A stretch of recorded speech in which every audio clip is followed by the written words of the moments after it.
welcome back to my channel again. Thank you for tuning in. If you're new, please go ahead and subscribe. So for this video, I just wanted to sit down and do a very well detailed foundation routine, highlight and contour, just because I've gotten so many requests saying that my video is helpful but you do wish it's a bit slowed down, like a 101 type of thing. So that is what I'm going to be doing today, and I hope this is very helpful, and when you watch this video you get it down pack, okay? So the first thing I like to do is applying my primer. I'm going to leave everything in the description bar down below. And then I go ahead with my concealer, and I'm using this LA Girl concealer in orange, and I use this to basically conceal my scarring. If you guys don't know, I am a burn survivor, so I do have dark scarring, so I just use that to conceal it before I apply my foundation.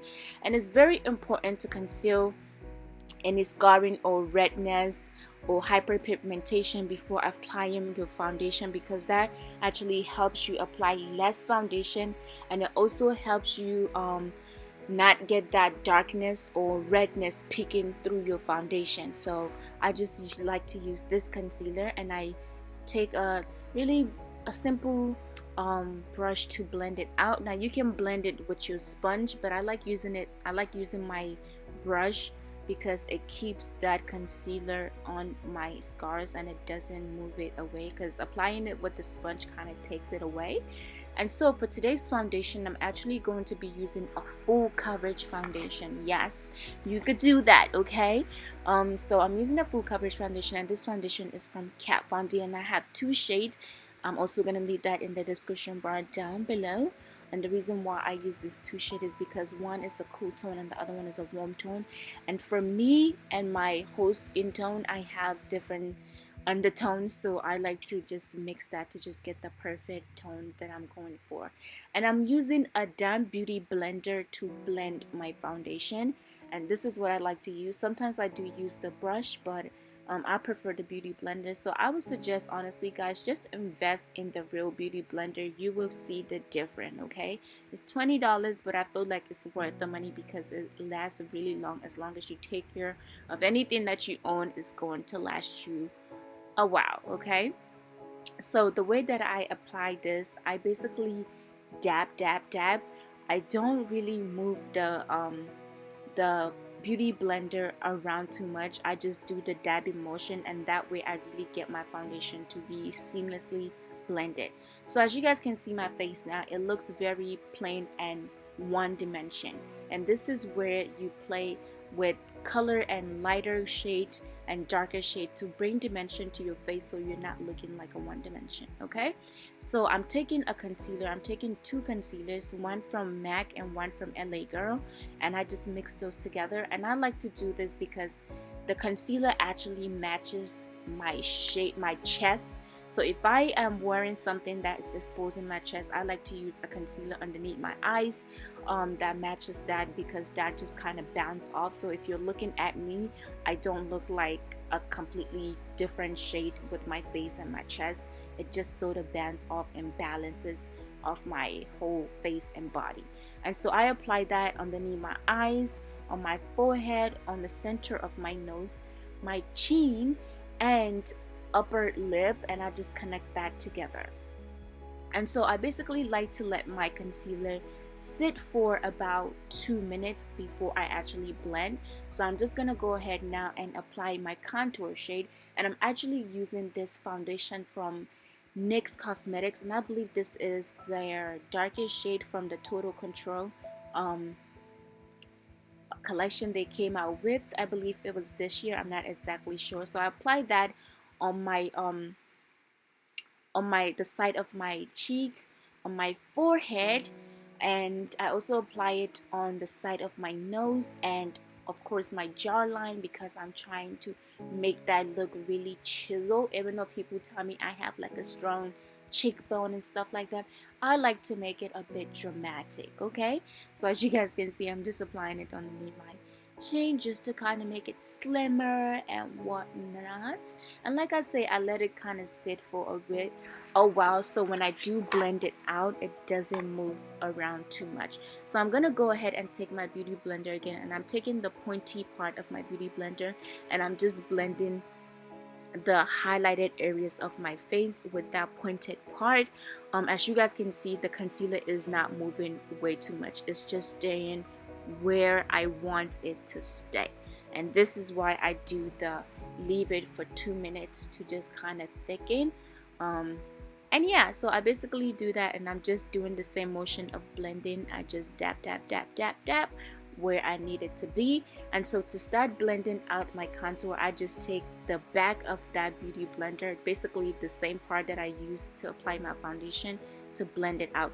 And then I'm going to flip my beauty blender to the part that I apply my highlighted areas with, and I just blend again. So I'm just mixing those two shades together so they are blend seamlessly. As you guys can see, you cannot tell the demarcation of where the contour and highlight start, and that is what you need. Okay, you don't need to see where it starts. Okay, we need everything to be blended like they were born together. Okay, blend and blend until everything is seamless. See what I'm talking about?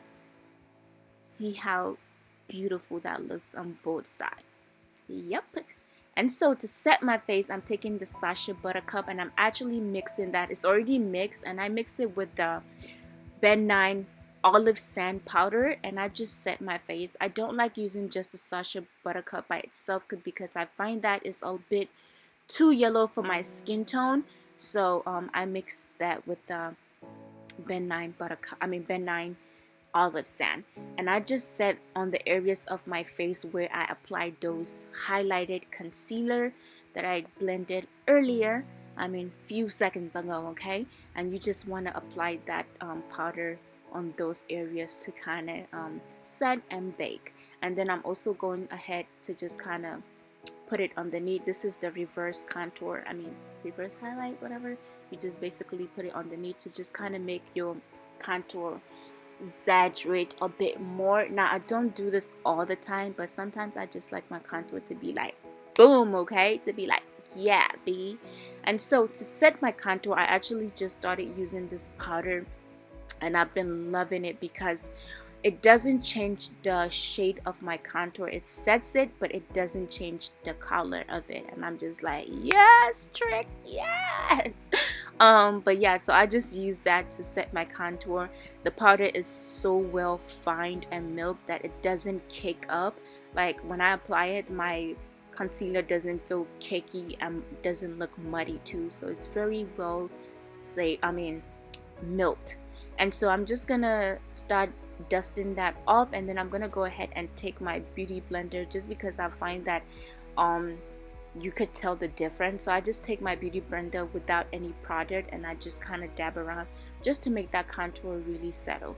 And then I actually got something from Kat Von D on the mail, and I was like, yo, let me open this and see if I can actually use it today. And I opened it up, which I was having a hard time opening it up. I wanted it to be like fancy opening box, but apparently I had to put my mouth in it. So I got this powder. This is the blotting powder that she just came out with, and this is supposed to help you control oil. And yeah, so I don't really have much to say about this powder yet because it was my first time using it, and I just use it just a bit. So if you guys want to see like a better review on it, just follow me on my Snapchat. I would definitely talk about it then. So I basically dust off that highlight, and then now I just wanted to kind of contour my face a bit more. So I went in the Voila Voss times Laura Lee palette, and I just got a really nice brown shade eyeshadow, and I just use it to basically contour my face, and just that's it right about there. And then I'm gonna go ahead and take my blush. I love applying blush on my contour because I feel like it just kind of gives it a nice color, so it's not like plain and just brown. So yeah, it just brings color back to your face. And I'm applying this, as you guys can see, I didn't make it like right on my cheek. I put it right like on the contour, and so it blends in with the contour. And now when you take a picture with this, it looks very nice. So now I'm just gonna go ahead and set my face, and I'm just using this Skin the Nivea Oil Control Setting Spray because I do have combination skin. So yeah, and then I'm gonna go ahead into this oprah highlighter that I just recently got, and I really love how they have it in different shades. And I just kind of mix it all together, and I just applied right on my cheekbone that people always say I have, but it's so funny because I don't really realize I have a cheekbone like that. But yeah, and then I apply some on the tip of my nose and the center of my nose and my cupid's bow, just to kind of look a little glycerin and whatnot. And I actually do go back and spray my face again, but I don't show you guys. I don't know why, I'm so lame. But anyway guys, so that is the end of this video. I hope it was helpful. I hope you guys learn from this, and if you need to go back again and watch it, you know, just make sure you do. I want you to slay your face, okay? When you get up to do it, slay your face. I'm going to leave information on my lipstick on the description bar down below. But anyway guys, thank you so much for watching this video. Remember to always be your own kind of beautiful, and mwah, bye, love ya.